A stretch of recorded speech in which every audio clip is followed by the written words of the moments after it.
When my son got married, I didn't cry like the other mothers. I didn't wave desperately for attention. I didn't rush to the altar to adjust his tie or wipe away a nervous tear. I sat there, quietly, hands clenched together so tightly. They nearly left marks on my skin. Smiled just enough for the photographs, just enough so no one would ask me if I was all right. Because I wasn't. I was carrying something inside me that not a single soul in that room knew about. Something. Heavier than grief, heavier than joy. A secret so large it almost crushed me beneath the weight of it. $50-3 million. That number echoed in my head with every breath I took. $53 million. Left to me by my late husband. Money I never asked for. Never even imagined he had. To everyone else, he was a good man, a hardworking man, a father who provided, a husband who cared. But what they didn't know, and what I only discovered after his passing, was that he had been building something in silence. Quiet investments, hidden accounts, properties I didn't even know existed. It was as if he'd been preparing for a storm he knew would come, a storm called widowhood. And when it finally hit me, when I was left alone in that cold, echoing house, he had already left behind the umbrella. $53 million worth of protection. But do you know what no one tells you about wealth like that? That it's not just numbers on paper. It's a responsibility. It's fear. Like suspicion. It's knowing that if even a hint of it slips out, people who once smiled out of love might start smiling out of calculation. Friends become strangers. Strangers become opportunists. And family. Family becomes complicated, so there I was at my son's wedding, a day of pure joy, a day when nothing else should matter but love. I watched him stand tall at the altar, his hands shaking just enough to reveal his nerves. His eyes locked on the woman who was about to become his wife. Then music swelled, the guests leaned in, and for a moment I forgot. I forgot about the money. I forgot about the envelope that had sat on my nightstand for months, untouched, unopened after the first time. As if not looking at it would keep it from changing me. But the truth never leaves you alone. Even as I tried to enjoy the vows, the laughter, the cheers, I felt it sitting in my chest like a stone, 'cause every detail of that wedding, the flowers, the orchestra, the lavish decor, could have been paid for with a single stroke of my pen. Yet there they were, counting costs, borrowing favors, starting their new life on a foundation of debt and hope. And me, I sat there, silent, knowing I could change it all with one word. Do you know what it feels like to bite your tongue so hard? It bleeds. That's what my silence was like, watching my son, my only child, stepping into a future with nothing but dreams, while I held the key to a vault he couldn't even imagine. And still I said nothing, because I had learned something, the hard way. Money doesn't just buy things, it buys masks. It buys false smiles, forced gratitude, hidden resentment. I had seen it before in my own family, when a loan or a gift turned love into suspicion, kindness into bitterness. I wasn't going to let that happen again, not to him, not to me. But as I sat there, clapping with the others, pretending to be just another proud mother, I asked myself, was my silence protecting him, or was it betraying him? Would he look back one day and think I denied him the chance to build something greater? Or would he thank me for letting him and his wife struggle together, grow together, earn together, without shortcuts? I didn't know the answer then. I don't even know it now. Let me ask you something. If tomorrow you inherited more money than you could spend in a lifetime, what would you do? Would you tell your children? Would you spread it across the family, knowing it could poison relationships forever? Or would you lock it away, hide it, guard it like a dangerous weapon? Because that's what it becomes, not a gift, a weapon. And once it's out in the open, you can never take it back. That's why. As the music played, as my son kissed his bride, as the guests cheered and rose to their feet, I kept my secret buried deep. My silence was my shield. My silence was my power. And though it burned inside me, though it made me feel like I was living two lives at once, the woman they thought I was, and the woman I truly had become, I chose not to speak. And before I take you deeper into the reasons why, I want you to stay here with me. Because what I'm about to reveal will make you question what love, loyalty, and trust really mean. Don't forget to like this story, subscribe, and stay until the end because the truth of why I kept silent is darker than the money itself. Asterisk, after the wedding ended, after the music faded and the hall emptied, I went home alone. The air still carried the faint scent of roses and champagne, and in my ears the echo of laughter lingered, almost mocking me. Everyone had seen me as just another proud mother that night. They had no idea of the war one was fighting inside. One suspected that while they toasted to the couple's future. I was silently weighing whether to reveal a truth so big it could have rewritten my son's entire life in an instant. I walked through the quiet house, heels clicking against the floor, and for a moment it felt like I was stepping into a museum of memories. My husband's chair still sat in the corner, untouched, the faint indentation of his presence never fading. His books remained lined neatly on the shelf, some of them still marked by a folded corner, as though he had only stepped out for a moment and would return to finish reading. His watch lay on the dresser, its hands frozen at a time he would never see again. That house was heavy with absence. And yet, inside that absence, a secret had bloomed. That envelope, thick and unassuming, sat hidden in the drawer of my nightstand. It called to me every night. Sometimes I would take it out, hold it against my chest, close my eyes, and feel as though he were still protecting me. Other times I couldn't even bear to look at it, afraid that the numbers inside would change me, would make me into someone I didn't recognize. You might think $53 million is a blessing, but let me tell you something. Most people never realize until they're standing in front of it. Fortune is not a gift. It is a test. A test of character, of trust, of love. And the results are rarely what you expect. I remembered the day my husband's lawyer first told me. I had sat across from him in a stiff leather chair, my hands trembling in my lap. He looked at me with pity, the way people do when you've just lost someone. And then, with a calm voice, he said, "Mrs. Evans, your husband's estate is valued at $53 million. At first, I thought I had misheard. I even laughed, a broken laugh that sounded foreign in that quiet office. But he didn't laugh back. He slid the documents across the desk, and when I saw the figures in black ink, my laughter died. Do you know what my first thought was? Not joy, not relief. It was fear. Fear of what would happen if people found out. Fear of the questions. Fear of the hands that would start reaching toward me, disguised as love, as friendship, as family loyalty. Cool. Because I had seen it before. I had seen money ruin bonds that once felt unbreakable. At the wedding, those memories came rushing back. I looked at my son, radiant, stepping into his new life, and I thought of what would happen if he knew. Would his bride look at him differently, knowing he was the heir to unimaginable wealth? Would her family treat him with respect or with hunger in their eyes? Would he and his wife still learn to build together, to struggle, to sacrifice? Or would the money steal that from them, robbing them of the lessons that shape a marriage? And then, in the shadows of my mind, I remembered my sister. Years ago, I had lent her money. Not much compared to what I have now, but enough to make a difference. At first, she was grateful, almost in tears. But soon, something shifted. She stopped calling unless she needed something.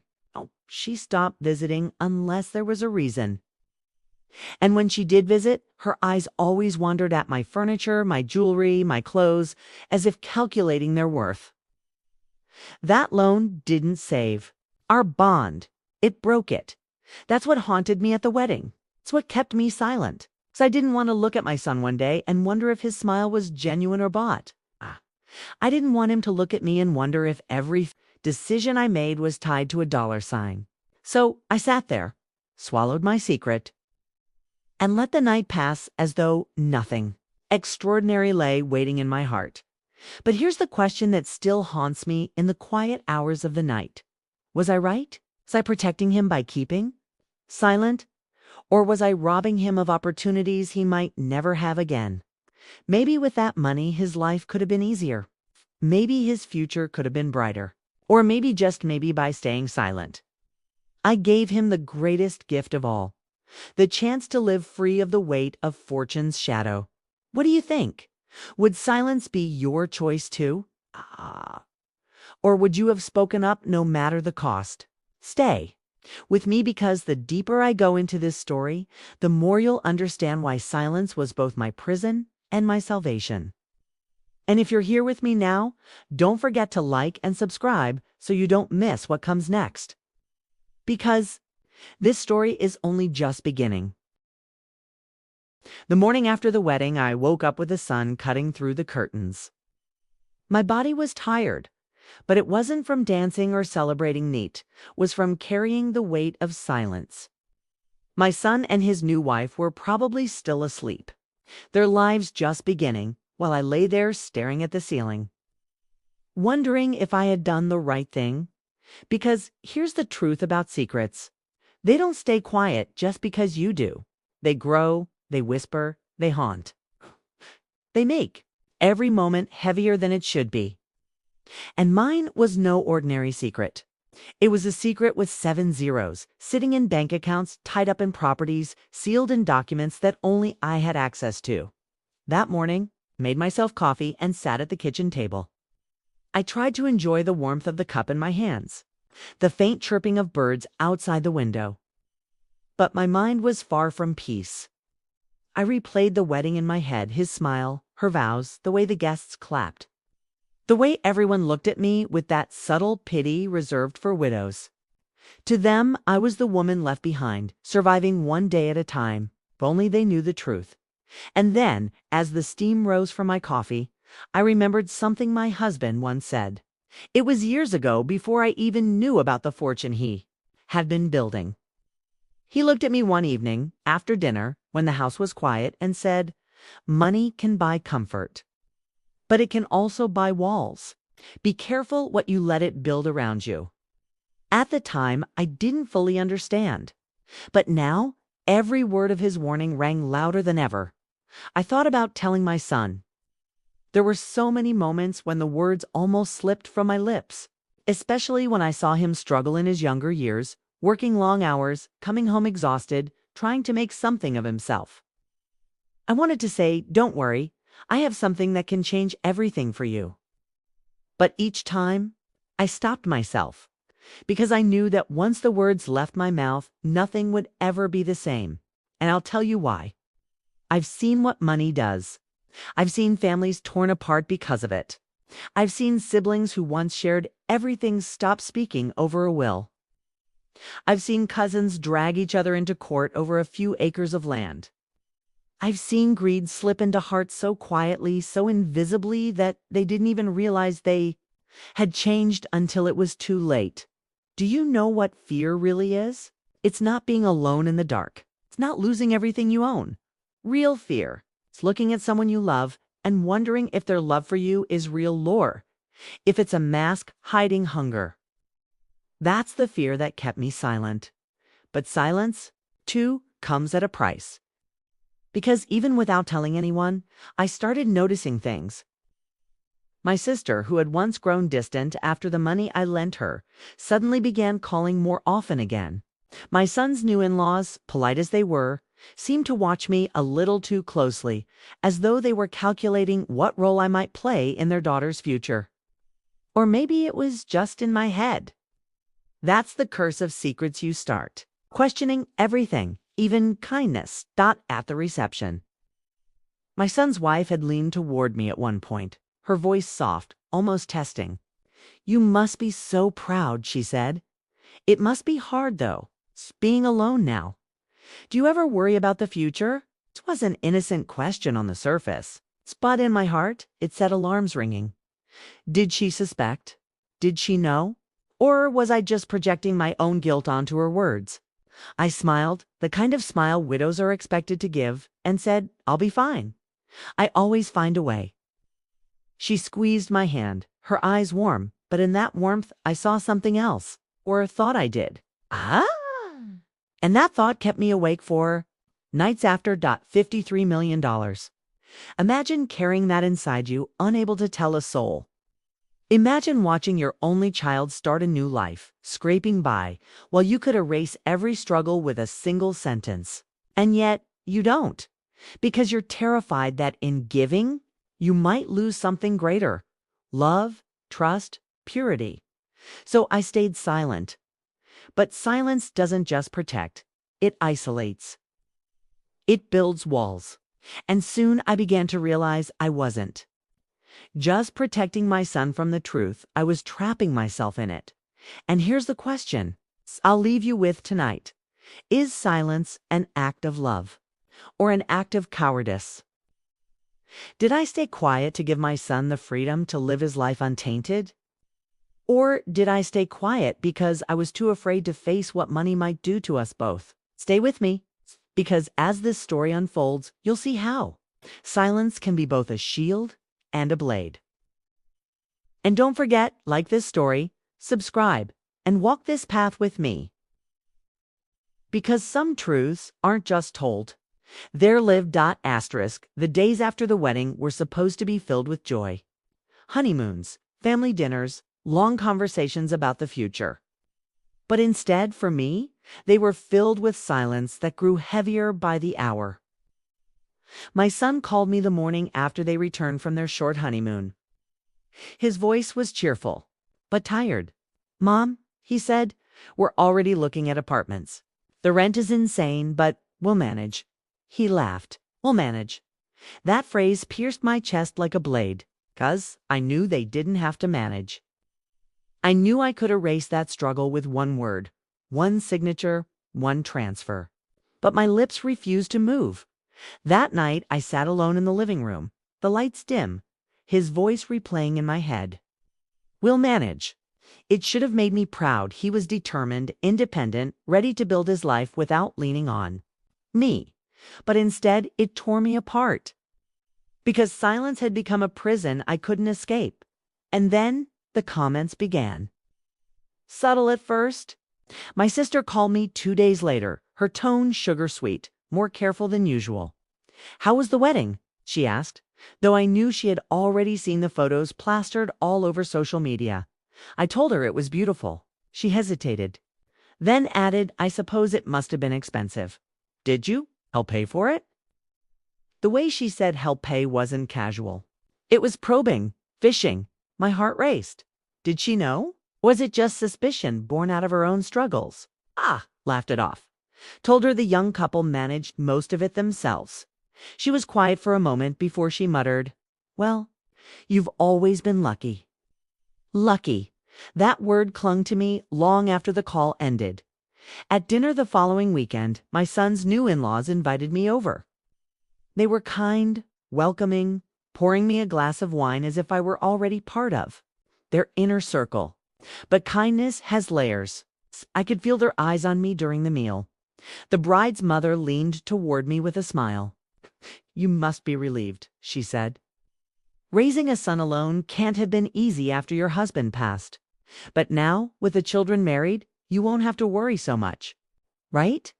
Her words were wrapped in silk, but I heard the steel underneath. "You won't have to worry." Why did it sound like a question? Why did it sound like she was measuring me, weighing what I adore, what I might be hiding? I smiled. Of course I always smiled. "I'll be fine," I said, the same line I had repeated like a shield. But inside my pulse quickened. Because I knew. I knew curiosity is a dangerous seed. Once planted, it grows. And it wasn't just them. My own son, sweet, innocent as he was, began to ask small questions too. "Mom," he said one evening when he stopped by after work, "I worry about you being alone in that big house." You sure you're okay? Do you have enough?" He didn't mean it in a greedy way. His voice was full of concern. But even that innocent question twisted in my chest, because, yes, I had enough. More than enough. More than he could dream. But the truth remained trapped behind my lips. Do you know what it feels like to live with a truth so heavy it makes you paranoid? To look into the eyes of people you love and wonder, do they suspect? Do they know? Would they see me differently? If they did, it corrodes you from the inside. I couldn't tell anymore if the looks were real, or if my guilt was painting shadows where there were none. I began noticing things I never would have noticed before. The way my daughter-in-law glanced at my jewelry when she thought I wasn't looking. The way my sister's questions lingered too long. The way even my son, in his innocence, seemed to pause before asking me about bills, about the house, about the future. Maybe it was nothing. Or maybe it was everything. $53 million sat untouched. And yet it was as though everyone could feel it pulsing in the air around me, like electricity before a storm. And I felt myself slipping further into isolation, because I couldn't speak, couldn't share, couldn't trust. Silence was my shield. Yes, but it was also building walls so high I couldn't see over them anymore. And here's the thought that haunted me most of all. Was my silence protecting them from greed? Or was it protecting me from the truth of who they really were? Because once money enters the room, it never leaves quietly. It changes the way people look at you. It's the way they speak to you. It's the way they think about you when you're not in the room. And maybe I was too afraid to find out who my family truly was. Stay with me, because what happened next will show you how quickly suspicion can spread, and how silence can turn from a shield into a weapon. And don't forget, like this story, subscribe, and keep walking with me. Because sometimes the truth you hide doesn't just protect you, which traps you. It started subtly, a word here, a glance there. But soon the questions weren't just quiet suspicions in my mind.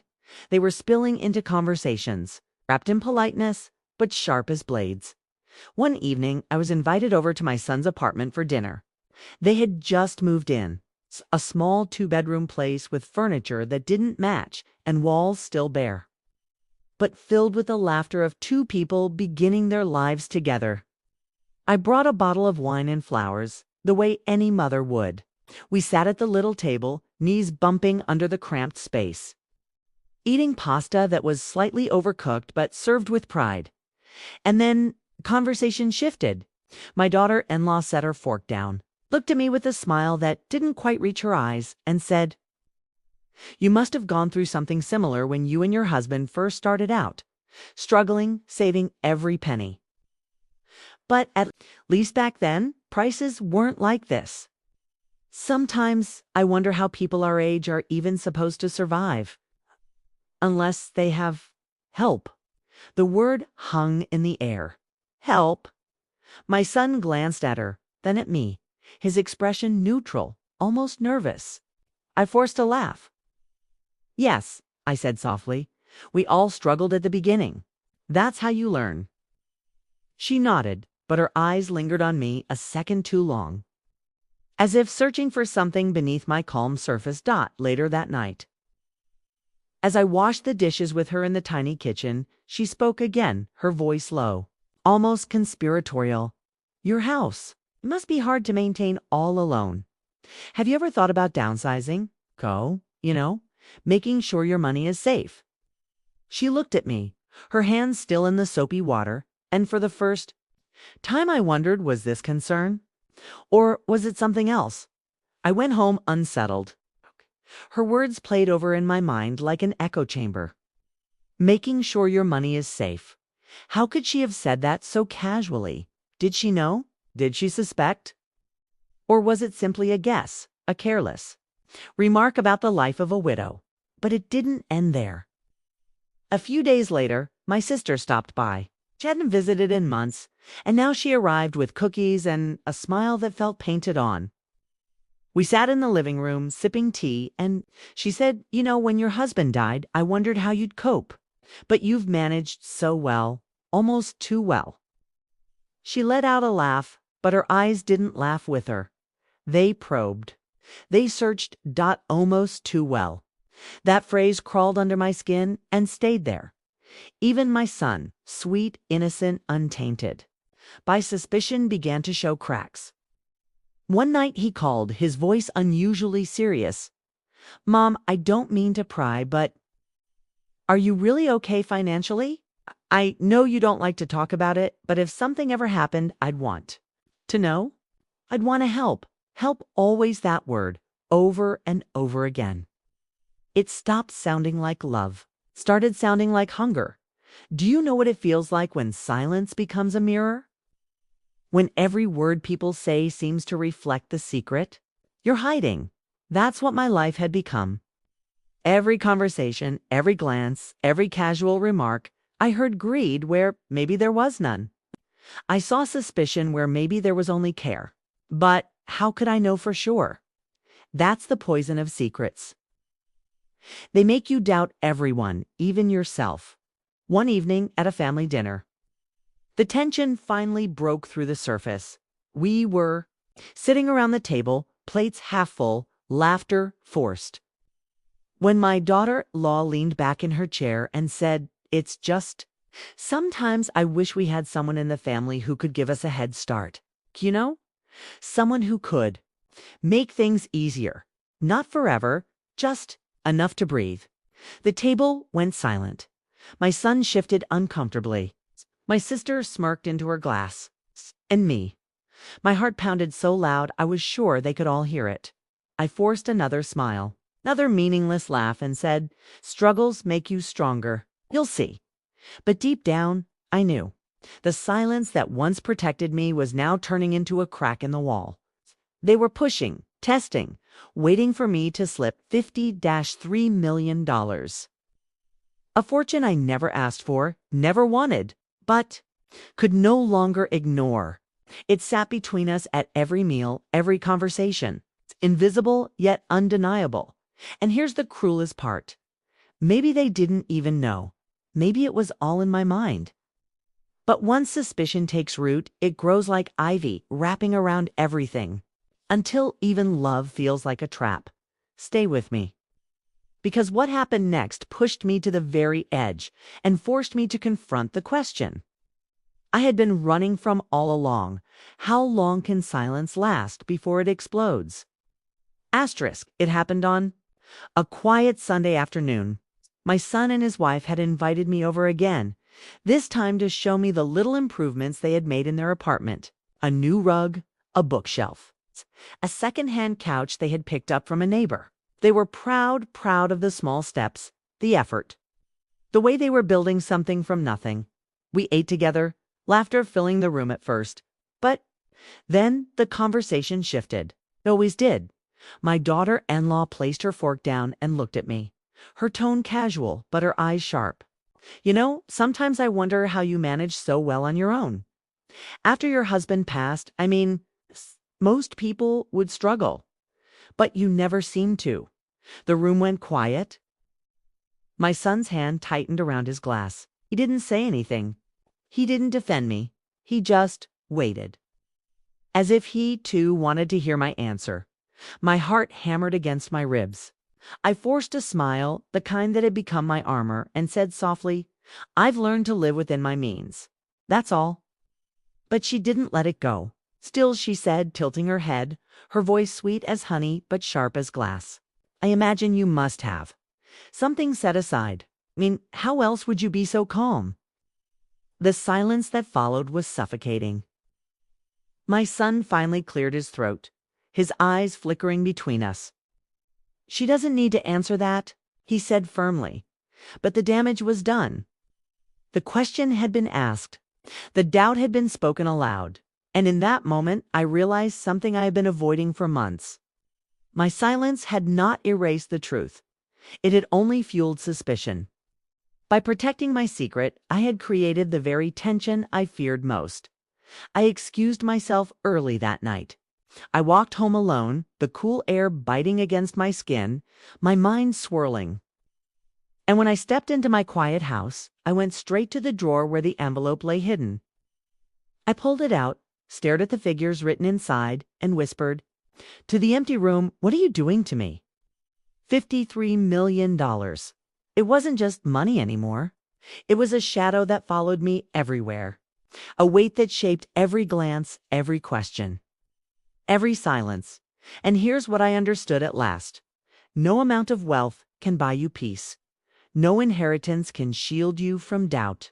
Sometimes the most dangerous thing you can carry isn't money, it's a secret. Did I ever tell them? No, not then. Not now, maybe never. Because once the truth is spoken, it can never be taken back. And silence at least, I could still control, so I stayed quiet. And in that quiet, I carried both the burden and the power. But I'll leave you with this question. If you were in my place, would you speak? Or would you stay silent even as suspicion grew around you? Think carefully. Because sometimes silence is the only thing standing between love and ruin. And if you've stayed with me to the end of this story, don't forget, like this video, subscribe, and join me again. Because the stories we keep in silence are often the ones that reveal the most.